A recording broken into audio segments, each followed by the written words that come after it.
Wake up, pre-health sharks. Welcome to our second edition of Wake Up Pre-Health Sharks. So today we have, again, our three experts, and we're going to be tackling various pre-health topics, but today we have a specific topic in mind. Before we jump into it, my name is Emilio Lorenzo. I'm the Associate Director of Employee Relations for NSU, and I'll let our two other experts introduce themselves. Thank you, Emilio. My name is Gabby Gross, and I am an Excel Career Advisor within the office. And hello again, everybody. My name is Danny. I go again by Danny the Machine, and I'm excited to be presenting on this topic. And we are rocking and rolling into our second session. We hope that you gained a lot from our last session. And this one, we're diving into a topic that is very common for pre-health students, especially as you're working towards something your 4 years. It's to actually apply to professional school, graduate programs, medical schools, dental school, pharmacy, PT, OT, you name it. We're going to be talking about a guide to applying to professional schools, diving into key terms and a lot of different things. So all of our experts are going to be chiming in. At the end, we're going to give you resources, really going over everything you need. There we go, getting into our second slide. So short introduction. We're going to start off giving you various key terms and application portals. You know, there's so many different graduate programs out there, professional programs. We want to make sure that you understand the lingo and the portal that you should be going into to get the application started. We're going to dive into what are the first things you should be doing in your application. How do you prepare? How do you start early on? What are things that you should be doing from the test you should be taking, your resume, cover letters, all these different pieces that we're going to be going in. We're going to talk about those application materials. Where I mentioned those professional exams, what are resources available for you? Those difficult personal statements, we always get a little bit nervous about developing our essays and telling our stories. We're going to be talking about why those documents are so important and how do you really shine through in your application with them. Letters of recommendation, another thing that makes us very nervous. We're going to talk about how to ask them, timelines for asking them, and really all the things to kind of get your materials together. And then at the end, we're going to talk about self-evaluating yourself, talking about gap year options, and how do you evaluate if you're even a strong applicant for this cycle. And then knowing your resources. You know, going into medical school, professional school can seem like climbing a mountain, but we have three experts on the webinar today that are going to guide you. And then we're going to talk about additional resources within NSU and outside of NSU that can be really helpful for your application. So to start off with, I wanted to hit upon different application portals, and then I'm going to turn it over to one of our experts to kind of get us started. But as you can see here, we've listed all the various portals that are important for you as you apply. This honestly should be one of the first steps that when you're getting started in applying, you should do. Actually register and learn about the portal that you're going into. So you can see we have AMCAS for MD, ACOMAS for DO, but all these different ones for physical therapy, for PA, pharmacy school, occupational therapy, even Texas programs. And a fun fact, if you didn't know so already, Texas medical, dental, and a lot of their healthcare programs work separately from the traditional application portals. So you're applying to medical school, it's going to AMCAS, but you're applying to a medical school in Texas, it's a completely different portal. We have optometry, athletic training, veterinarian, podiatry, nursing. So this slide can be very important for you to at least understand what's my portal and what do I need to know. Now, where to get started, I'm going to turn it over to one of our experts, and they're going to dive a little deep into this topic. Thank you, Emilio. So yes, it is very important to know really where you should get started with this process. So starting off, it's really identifying those important dates within the application and understanding that there is a timeline for this process. So it's always important to start earlier rather than later. And that goes into also creating a game plan for yourself, setting deadlines, and really the importance of planning ahead, because when you leave things to the last minute, it never turns out good. So you really are always wanting to plan ahead, especially for this process. And then meeting with the career advisor. So any of us who are on this call or anyone else within our team is going to be crucial. We can really help you to develop those resumes, CVs, personal statements, and any other documents that you really need within this process and for the application. And then going into creating an account for or on the application portal is important, just so you can start to play around and see really what is needed within that application portal. And then self-evaluating. We're going to be talking about this a little bit more into the presentation, but it's really important to really evaluate what you want and what you need within this process, and if these programs are really meeting your wants and needs. That's a really good point, Gabby. You know, I think it's very common that students, start the process, they get going, but they really haven't even created a profile on those portals that we talked about. And that can get very confusing, because if you're working towards something that can be very tedious, but you don't even know the deadlines or what they're asking for, or even how to navigate the website, that also can come with its challenges. And so I think it's really important what you mentioned is start off by creating an account, and then you have a career advisor that can walk or work with you one-on-one on the process itself. Exactly. Awesome.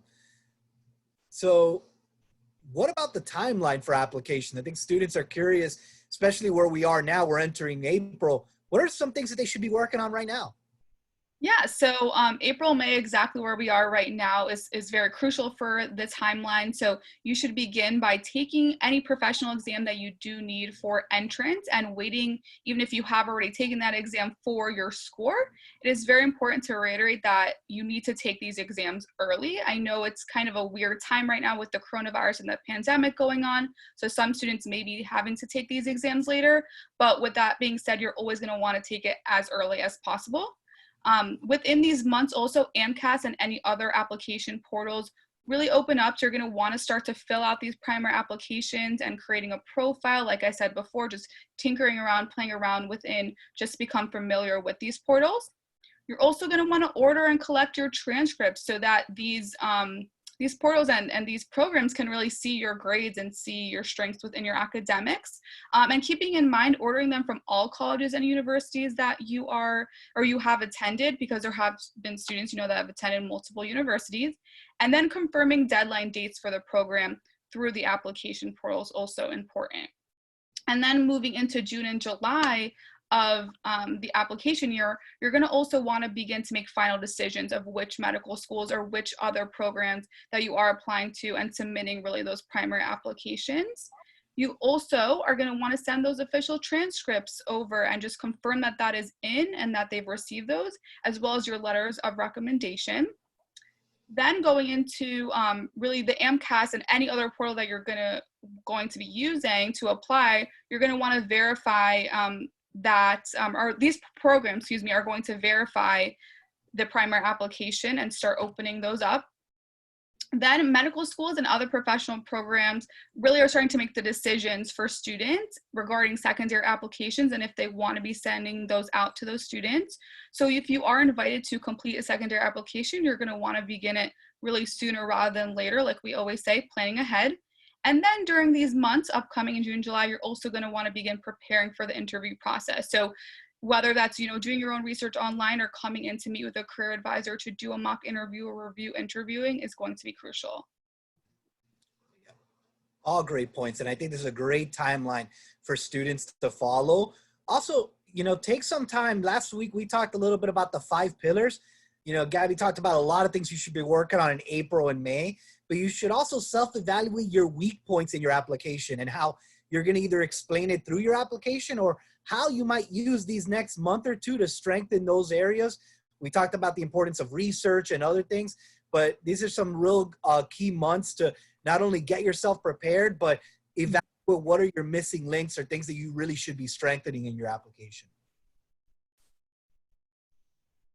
So keep it on going. Application materials. Gabby, you want to touch on these topics for students? Yeah, so I know we brought up a few of those or these in the previous slides, but just to reiterate the importance of really getting your application materials prepared. So we listed a few that we feel are important for students to have. The first being just an Excel spreadsheet. And what we mean by that is a spreadsheet with all of the schools you want to apply to listed, with deadlines and any other piece of information that you find necessary to just stay organized within this process. Resume or CV is also very important, just so you can have all of your experiences listed out and ready to transfer into any application portal that you are using. Letters of recommendation, we're going to go into those as well later in the presentation. Very important to start thinking of faculty that you want to ask for letters of recommendation, or any other physicians or healthcare professionals that you have shadowed or volunteered with.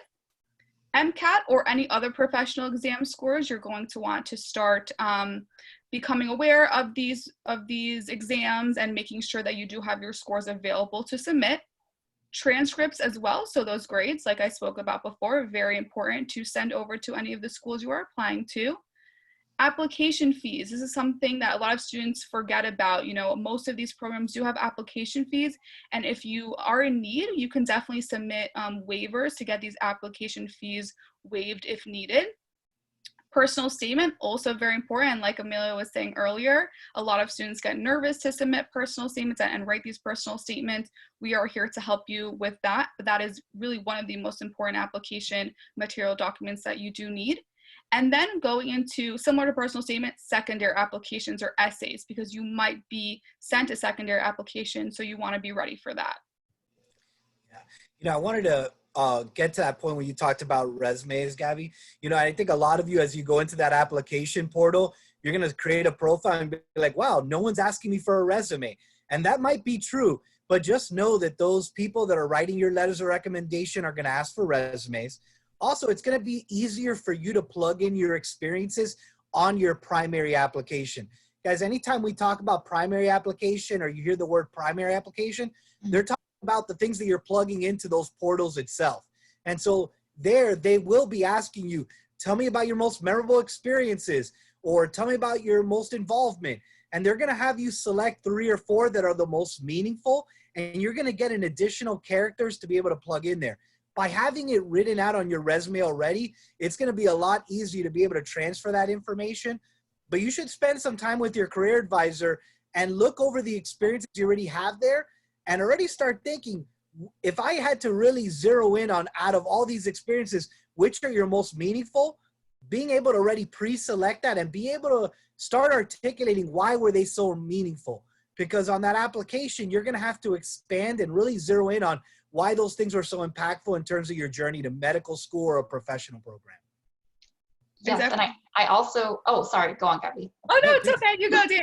No, I wanted to add on in relation to the waivers and secondary applications, because I know some students also don't know the secondary applications can incur even another fee. So this is taking into account when you're picking out all the schools you want to apply to. I know AAMC, at least for med school applications, they do have a fee assistance depending on your family income. So that's something to take into consideration and look into some scholarships, because that can definitely help out with some of those incurring costs. Great points. You guys were saying everything I was thinking, so thank you. Oh, perfect. Well, keeping it moving along, I think we're now hitting the professional exams, and I think some of them people know about the MCAT, but some of the other ones I think are going to be new to folks that are maybe applying to a different type of healthcare programs. Yes, thanks, Emil. So we just wanted to put up really majority of the programs that we see students applying to and the exams that are needed for these programs. MCAT and DAT are really the 2 that we hear most of. But a lot of the programs, if you are seeing required GRE or other exams, NCLEX, another one that we hear a lot of. So we just wanted to put this up and just reiterate again the importance of really researching which exam that you do need to take and start preparing for that exam. Even on our campus, the Office of Tutoring and Testing has a lot of resources when it comes to exams, and they have testing books, as well as they do sample tests if needed. So definitely look into that if you are a student that is preparing for any of these exams. Yeah, I think it's important when you're preparing for these exams is creating a game plan where, you know, tutoring and testing can give their insights too. But I think going at your pace, don't feel rushed. Many students do take their professional exam going into their junior year, so that's summer of their sophomore year, but that doesn't mean that you need to take it. Feel when you're ready. That's why tutoring and testing is great, because you can take a practice exam, evaluate where you stand on each of the subject matters, but plan each week. I think when you're preparing for these exams, you should almost treat it like a job where every week you know, all right, I'm going to do these assignments, or I'm going to do these practice exams, I'm going to study on these subjects. Create a game plan for yourself, not just in the application, but in the studying for these exams. And I think you have a lot of resources on campus that can help guide you in what's the best way of creating a game plan for your study habits. Definitely, Amelia. And I always tell students too to almost act like studying for this exam is an additional class that they have because it's that important. So really intertwining it into their studies for school is going to be extremely crucial. Mhm. Absolutely. All right. Now getting to some of the, I think, application materials, letters of recommendation. I think we have Danny up on this one. Yes, so I'll be going into letters of recommendation. So with these letters, it's an extra piece to your application besides you talking about yourself. Now you can have some of the faculty members or physicians you've shadowed in the past. They'll be able to talk on behalf of some of the strengths they've been able to see you build over time. So the first piece is that depending on the school, they may ask between 2 to really 4 or 5 letters of recommendation. So it's good to identify some of those faculty members early on that you really feel like could talk the best upon your own strengths and have seen you grow. So maybe think about professors who have seen you in different capacities of your experiences. Maybe one professor you've done research with, another professor maybe you were a teaching assistant for, or even a professor that you feel like you really succeeded in that class and demonstrated your own capability in that in your presentations or your exams. So try to build those relationships with office hours, emailing those professors, especially now, seeing if you can have those virtual communications with those professors. And for a lot of these pre-health professional schools, they'll ask for at least sometimes 1 or 2 non-science faculty members. So maybe think about some of those classes in the past you may have had, or if you have a minor that's non-science related, build those relationships with those professors too. And when you're thinking about requesting the letter of recommendation, I would recommend starting as early as possible, giving them around maybe 1 to 3 months to really prepare, because some of these faculty members can get a lot of these requests for students coming in at the same time. So the more time you can give them, the better. And you want to really be strategic and really polite and engaging on how you request these letters. So sometimes, especially if the student has a really good relationship with that faculty member, go in person, maybe during their office hours or after class, and really request with a lot of like appreciation, offering to give them your resume, your personal statement, so that they have everything they could possibly need. You have it neatly placed, so it's as easy as possible for that professor. And if you're not able to go in person, feel free to just send an email kind of describing the impact that their class had on you, what you learned, what kind of skills you've built, and maybe even a summary of who you are. And if you've done things like scribing or led an organization, you want to give them that full recap of who you are, so that way they can kind of write that best summary of who you are. But definitely include some bullet points and your resume in that email to them. And there's going to be some situations that can feel a little daunting where the professor themselves might ask you to write that letter on your own, and that they're going to sign it off or reread it. So sometimes that just means they want the first draft to kind of get an idea of what bullet points you would want them to touch on. So like your communication skills, your ability to work with patients. So I know it seems a little daunting to have to write something in your own voice about yourself, but this could actually be a really good opportunity for you to get to kind of set the tone of what you want that letter to really represent about yourself. So maybe think about some of the other faculty members you've talked to and what skills or strengths they're going to focus on, and focus on something a little bit different. So if some professors are focusing on your research abilities, maybe the one that you're writing on your own, focus it on your ability to work with your students and being a good team player. So those are the kind of things you want to focus on when writing your own, and then send it over to your professor, because they're going to look it over and probably give you a final draft anyways. And so next would be the letter of recommendation portals. So usually the portals themselves of all these application processes, they have a place for professors to either submit the recommendation letter themselves, or you will submit it for them. But students also have the option to get a separate delivery service like Interfolio. So some students, they pay for this letter delivery service to kind of collect all their letters of recommendation in one user-friendly place that can be easily sent to these places. So it's something to consider if that's a place you want to just make it a little bit easier for yourself and your professors. And lastly would just be follow-up.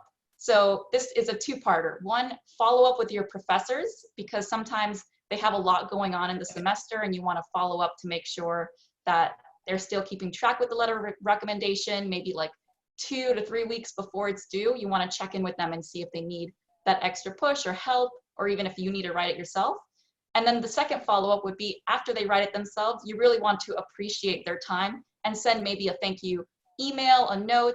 If you can send a little gift like a little box of chocolates, that always helps too. I know it would help me. So think about that follow-up, because you never know what kind of time they have to set aside in order to write that, and if you'll possibly need a letter of recommendation in the future. So it's a two-parter help when you look at these letters. A lot of great knowledge nuggets in this one. I think one thing I wanted to talk about, Daniel, you were talking about writing your own letter, strategic communication of faculty, like reminding them what you did in their class or why you're a good fit for the program you're applying for. Guys, this is not a time to be humble. And I know that can be very difficult, especially if you're writing your own letter, but this is when you're selling yourself. And especially if you're writing your own letter for a faculty to sign up with, make sure that you're talking about things that that faculty has seen before. So don't be mentioning things where maybe they haven't seen that in you, or they didn't know that you have some of those skill sets. Try to quantify. So if you say, you know, this person has great critical thinking skills, maybe mention a research paper that you worked with them on, or mention things that you did within their classroom that made you successful. Remember, your sell points for medical school shouldn't be clinical skills as much as should be some of those soft skills, critical thinking, problem solving skills. So if you were like an RA, or other skill sets that you know make up a successful doctor, leadership skills, taking complex information and putting it in understandable terms, being able to deal with difficult situations and adapt to them. All of these things that you can pull from your resume, but also can be included in your personal statement, which we're going to talk about later. But I think when you're reaching out to faculty or you're writing your own letter, it's important to hit those main kind of important points, because that professor, it may have been a while since you've interacted. You need to refresh their memory as to why you'd be such a great candidate. All great points. Thank you, Emilio. I wanted to also add real quick the importance of a follow-up, especially because these faculty are very busy and they're teaching a ton of classes and they have a ton of students. So like Danny said, sending that chocolate or Starbucks gift card or something like that is always going to be helpful for reminding a faculty member of your thankfulness. Absolutely. Who doesn't love getting thanked? You know, it's not going to be like, oh, why did you thank me? Oh, no. They're going to really appreciate that. And guess what? If you need another letter for another program or something else, pretty much you're going to have a relationship that you've done it the right way. So, and I think one thing about follow-ups that we didn't talk about is when you reach out to professors and they haven't gotten back to you.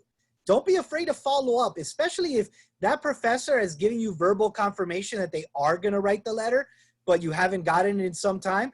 Don't be afraid to follow up, obviously with professionally and not being too pushy, but just like they expect you as students to live up to their commitments, them as faculty have to live up to the commitments. If they've told you, hey, we're going to write this letter on your behalf, just make sure that you're doing it in the proper way. You know, if it's been a month since you told, you've reached out to and they agreed to it, in that email, did you provide a timeline for when you need that letter? Maybe a follow-up and like a helpful reminder would be good for them, because maybe they don't know that you needed it in a certain timeline. And so it's a good refresher for them. Great. All right, moving along, personal statements. Yes, we touched a little bit on this already. So what is a personal statement? It's an opportunity for you to tell your story, but not exactly the way that it was written on your resume. So it's not an opportunity for you to maybe rewrite your resume in a longer sort of essay, but really focus in on some of those key points that transformed you into that pre-health professional that you are today. So it's thinking about some of the things that like really sparked that passion, really confirmed your interest in this field and why you're applying to these professional programs. So I like to take a little bit of tidbits from the resume, but really expand it to give that full story on the impact that that experience had on you. So I know a lot of students, they'll touch on maybe that really key shadowing experience that transformed the way that they see the medical field itself. There's different directions people take their personal statements. So they might talk about some defining moments in their life. That could even be from like childhood or high school. Some people talk about the things that they spent a lot of time on. So if that's maybe tutoring within the health profession, or if you volunteered at a hospital for the past 3 years in your undergrad and you want to really focus on that. Or some people focus on maybe people that they are inspired by. As the wise Leslie Knope once said, I am big enough to admit I often inspire myself. So you can talk about yourself, talk about people who have really mentored you through this process. The personal statement really has no wrong in terms of what direction you want to take it. You just really want to have it lead by your own voice, maybe less cliched lines that you've seen in the past, but more focusing on you expressing yourself in the way that really represents the experiences you've built over time. So you want to, one, connect the dots as it fits from you and your experiences and why you belong in that either medical or professional program, and really what brought you to that program itself. Another is that you can also address some of those challenges along your journey. If there are any discrepancies on your application, like maybe a lower GPA in one semester, that could be one opportunity to possibly bring it up and talk about your resilience or ways that you were able to overcome that and why you're prepared and ready for this professional program now. So it's a good way for you to be able to tell it in your own voice instead of maybe letting them come up with their own story. One thing that's helpful is that you can actually come to career development with one of your career advisors and even start from the very beginning, from scratch, on that brainstorming on what you want to talk about in terms of that whole theme for your personal statement. So you can really come in with a lot of different ideas of what you want to talk about, and we can help kind of organize where it is you want to start and finish that paper.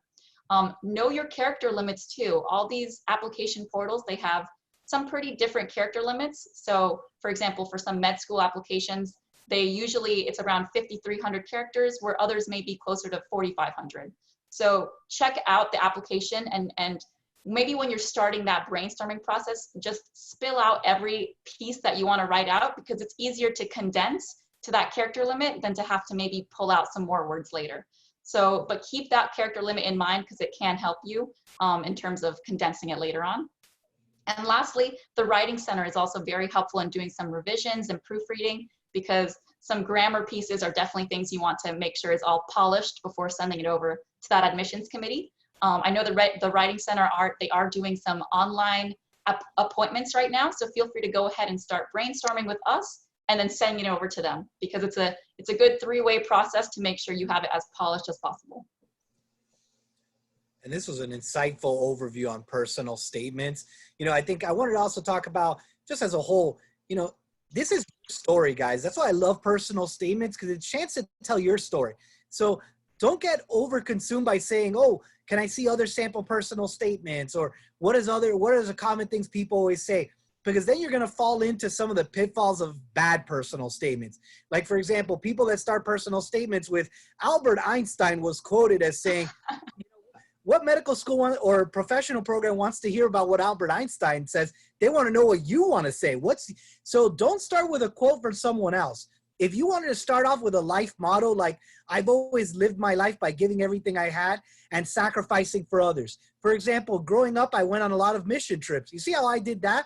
I'm talking about a life motto and then going into it. I'm not talking about what Albert Einstein said or what this person said. I'm focusing on myself.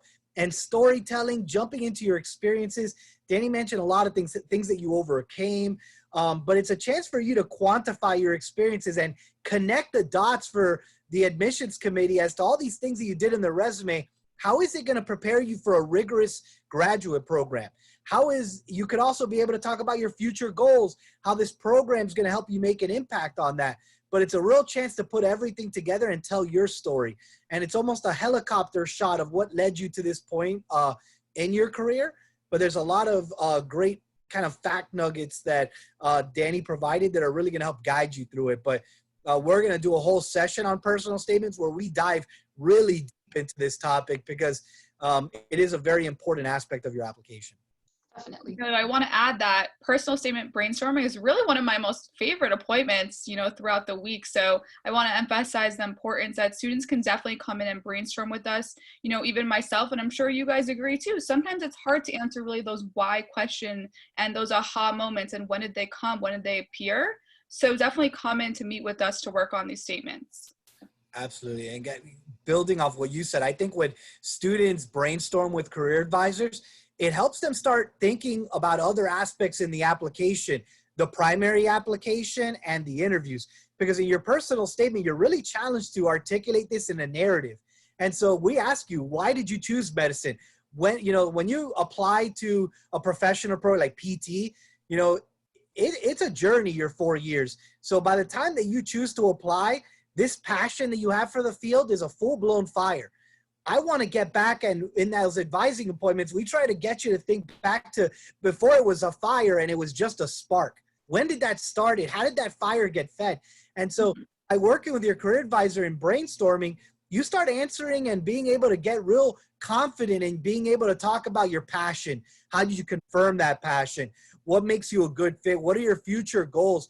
All things that come up in the interview process and things that come up in your primary application when you talk about your experiences. All right, so personal statements, I think we nailed that one. To secondary applications. Dan, you want to give us some insight on this one? Yes, definitely. And Gabby had touched a little bit on secondary applications already. So secondary applications, they come after the primary application that you've submitted. And that primary application included that original personal statement that we just talked about, that narrative kind of describing that overarching theme of what brought you into that field. That secondary application, it's going to come a little bit later, usually later in the summer or early in the fall. And it's going to ask you some extra questions, but these are going to be different from that personal statement question because these will be directly from the schools you're applying to. So they're going to base those questions on their own interests and what's important to them. So some questions I've seen in the past have been focused on what kind of diversity experiences have you had, or what diversity are you bringing to this program? What challenges have you overcome to get you to where you are now? What are some of the top accomplishments you really pride yourself on when coming into this program? So these are really focused questions that aren't really that long. It's more like short paragraph formats, although it does depend on the school. Some may be really a little bit longer essays where some may be more yes or no questions. But for the most part, most schools do offer about 1 to 2 shorter answer questions that you're going to provide almost a smaller version of the personal statement, but on a really focused topic. So you really want to understand the question that they're asking, and you want to tell it again in your own voice, not basing it on what you think that they want to hear, but more based on an experience that kind of speaks for itself, that you've had in your life. One thing I tell always my students is, you know, take advantage that you came to NSU and you're living here in South Florida. You're doing some shadowing or volunteering opportunities that expose you to really this global environment that we have here in South Florida, and that you're exposed to diversity on a daily basis. So touching on a lot of those pieces is really important on these secondary applications. And career development can, again, help you, like the personal statement. You can come to your career advisor and do that brainstorming for those short answers as well, and then take it again to the writing center, and they'll fix up those pieces and really proofread and make sure it's as polished as it needs to be. Yeah, I love that insight on the diversity. Here in South Florida, we're the melting pot, so there's always diverse things you've been exposed to. I think it's important that in the secondary applications that you've done your research on the programs, because the questions, as Danny mentioned, it's talking about involvement or other experiences, but they may ask, why our program? Like, what specifically about our program, and how do your values align with our program? And so doing your homework is really going to show here, because if you keep it too broad, they're going to know that you're writing the same thing for any other application. And so this is your chance that you really, where one personal statement may work for all applications, your secondaries really need to be specific to that program itself. Exactly. If you know that the school you're applying to has some exemplary like research opportunities for those students, maybe that's something you want to mention, just to show, you know, you've done your research, you know this is a school you're passionate about, and you want to tell them why based on what you already know about the school. They'll love to see that. Yep. All right. We are getting through a lot of different information today and being able to, you know, provide guidance. I think next, so you've done your primary application, you've gotten your letters of recommendation, you've taken your professional exams, you submit everything, and you're like, well, I guess that the hard part's over. Well, not really. I think the next part is the second part of how you're going to be evaluated, and that's through interviews. So once you've been selected as a candidate for the program, you're going to be contacted by these schools to come in for a day interview. And I say day because unlike a interview for a position like a researcher, where it might be an hour interview, you're in and out, Interviews for a professional school might be a whole day. It might involve a tour. It might involve a lunch. It might have you meet with different individuals. And so you have to prepare accordingly for those. Speaking of preparing, you got to understand that there's different interviews that could be happening. There could be virtual interviews through Zoom, how we're hosting this webinar. There could be panel interviews where you have, 3 individuals in front of you, all asking you questions. You might have a one-on-one interview. And then finally, a very common interview practice within a professional school is MMI, which is multiple mini interviews. And so for these, you're going to walk up to a room and there's going to be a question posted right outside that room. And when you walk in, you're going to be answering that one question to that interviewer. So it's a little different than some of the other interviews I mentioned because you can't build momentum. You can't mention, well, as I mentioned earlier, you can't do that. So you got to make sure that you can't assume that that interviewer knows everything about you. You got to story tell like in any other interview. You got to show excitement. You got to make sure that you're answering the actual question that gets posed to you. So if you get confused or you need time to refresh yourself, don't be afraid to say, can I get one moment just to think about that? And then jumping into the subject. But at MMIs, you're going to be going into multiple rooms and answering those questions. And so it comes with its own challenges. And we're going to do a session all just on interviews. But I think it's important to know these formats. For virtual interviews, make sure you're testing your technology. For panel interviews, although there's 3 or more individuals that are interviewing you, make sure that you're acknowledging each one of you. So if one of the panelists asks you the question, make sure you're making eye contact with them, but then you're bobbing your head and kind of acknowledging or making eye contact with all the individuals on the panel. For one-on-one interviews, the same thing applies, making eye contact. And for all of them, whether you're virtual, in person, MMI, make sure you have strong body language. You're not leaning too forward. You're not too way relaxed. You're making good eye contact. You're engaged. And for virtual interviews, a good point of context is if you're looking at your computer screen, to the interviewers, it looks like you're looking down. So I'm going to do that for a second. You can see it looks like I'm looking down, as opposed to me looking at the camera where it looks like I'm making eye contact with the interviewers itself. So keeping those things in mind can be very important. For all interviews, research the program. One of the main questions you get asked after, can you tell us about yourself, is why are you interested in our program? Or why are you interested in this field? And so doing your research on the program helps you identify that specifically. Excuse me. And then the second part is being able to talk about why are you excited about this field? How did you confirm that passion? And we talked about in our 5 pillars discussion, shadowing experiences, healthcare experiences, things that have immersed you in the knowledge base that gave you that aha moment. Bring that to life for them. People always ask, what makes up a successful interview? To me, the best interviews are the ones that have examples, the ones that have passion, the ones that are storytelling. Guess what? If you're nervous, that's okay.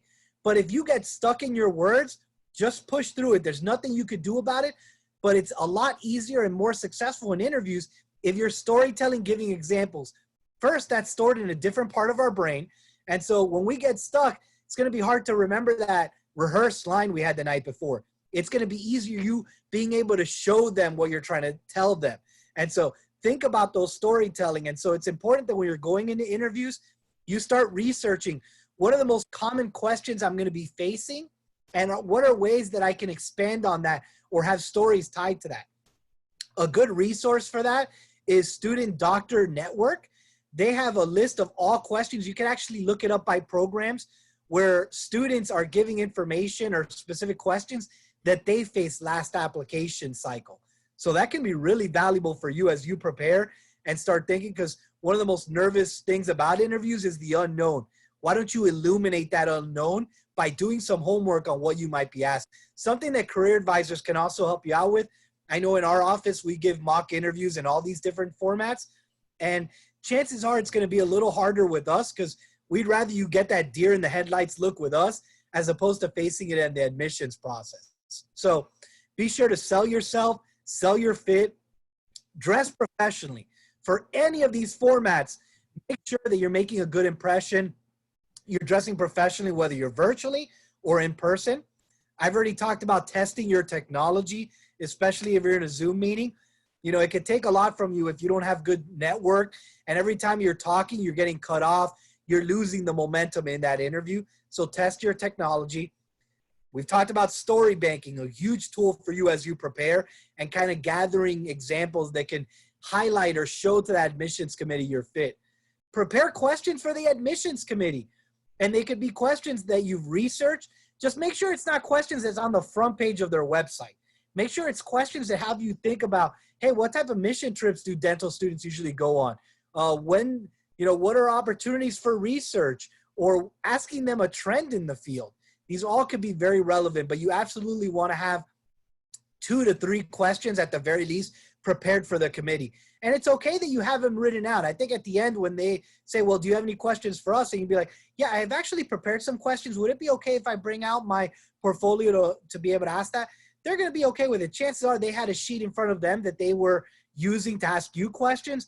Why couldn't you have that same opportunity to ask them questions? But it also shows that you've done your homework, that you're very interested in them. And so this could be a good way. I did want to talk about one question that comes up is sometimes at the end of interviews, they ask you, so where would you rank us in the interview process? Or where would you rank our program? Be honest with them, guys. Don't always say, you're number one. You're my number one choice. If that's not true, don't say that. You could say, you know, I'm still going through the interview process, and so I'm evaluating a lot of programs.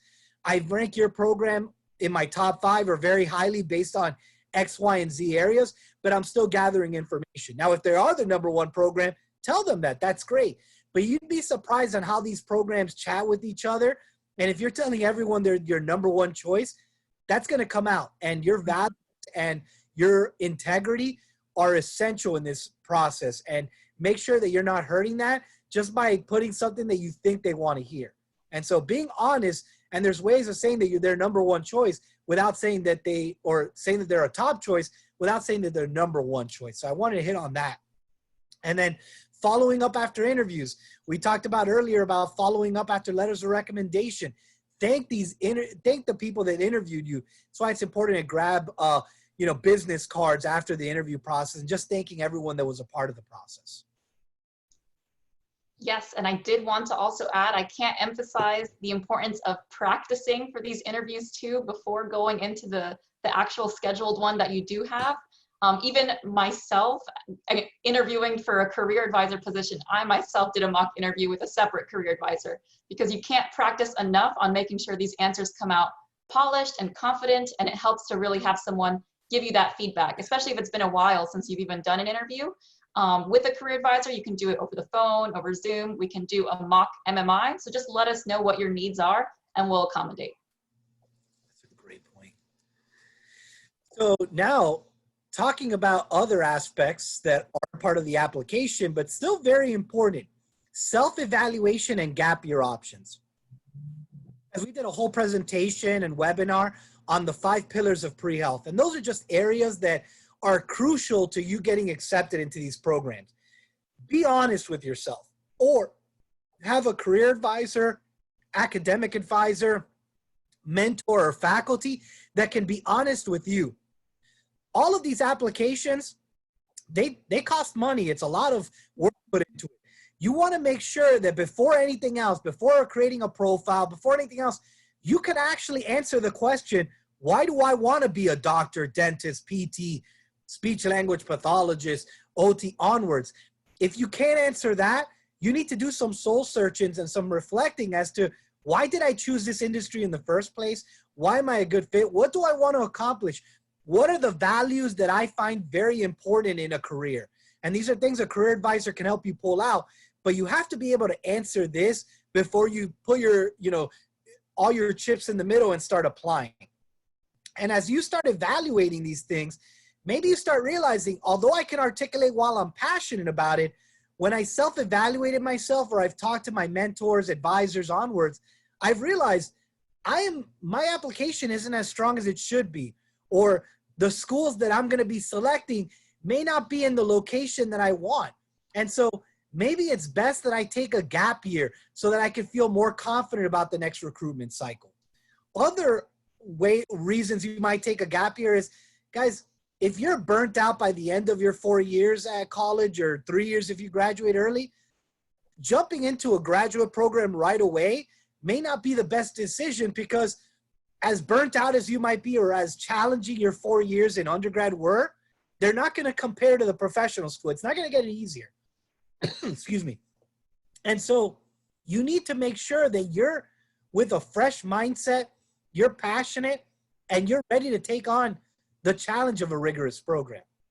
And if that means taking a year off to build up your application, or taking a year off just to feel more confident in your abilities to get into a program, and lastly, feeling more confident to go into that program and feeling like, wow, I'm not burnt out. I'm ready to go. I'm ready, excited for this.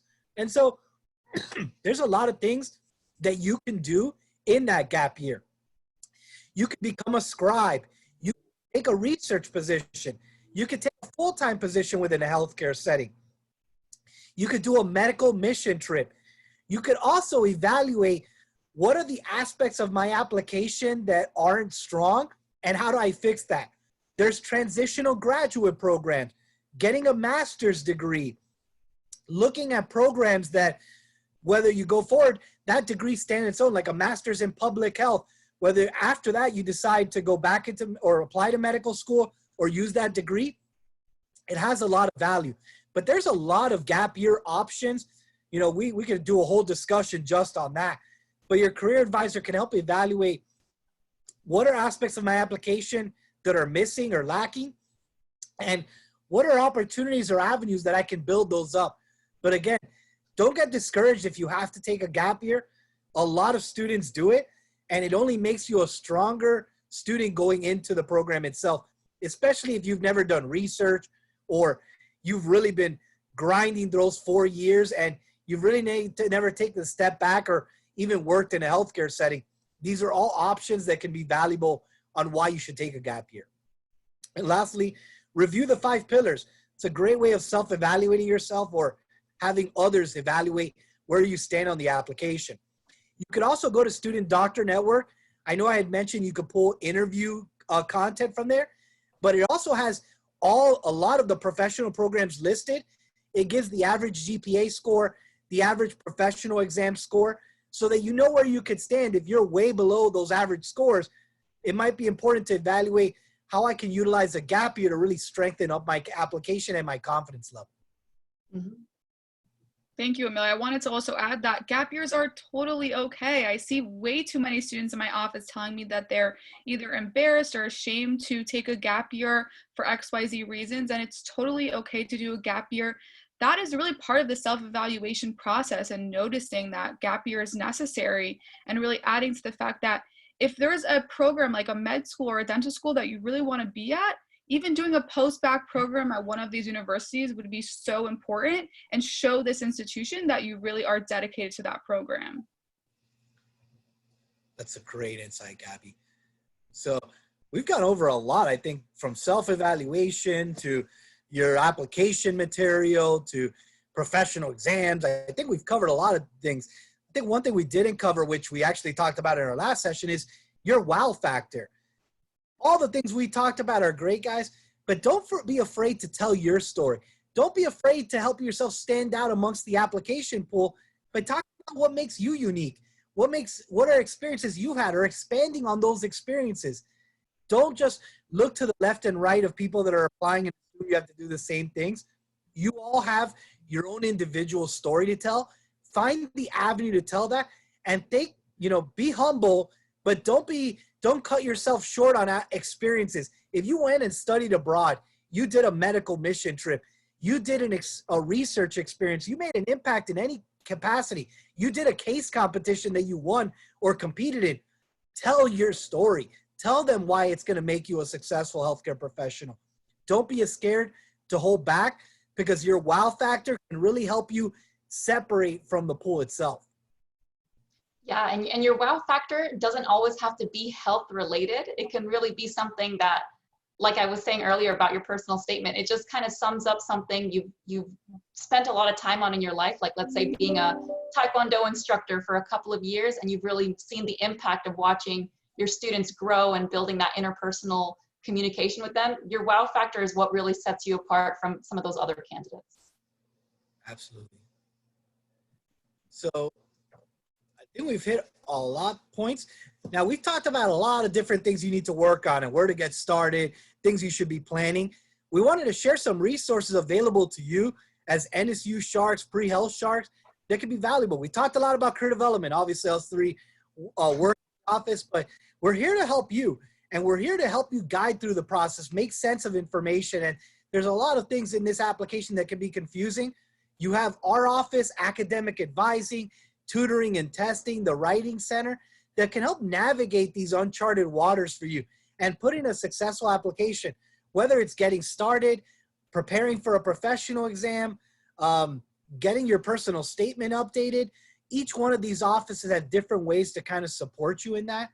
Webinars, obviously our Wake Up Pre-Health Sharks is a great avenue to gain some of these insights, but we also have webinars scheduled with graduate programs. They're going to be able to answer questions about the admissions process. And so if you go on Handshake, not only do we have resources on the 5 pillars, on things that we're talking about today, but if you go under events, you're going to see a lot of virtual webinars that are going to be able to support you and answer the questions you need about the admissions process. And then you have faculty and mentors. Guys, these are people in your corner that are honest with you, call you out when you need to call you out, challenge you when you need to be challenged, and support you when you need to support you. Go to them, not just for letters of recommendation, but just advice and guidance as a whole.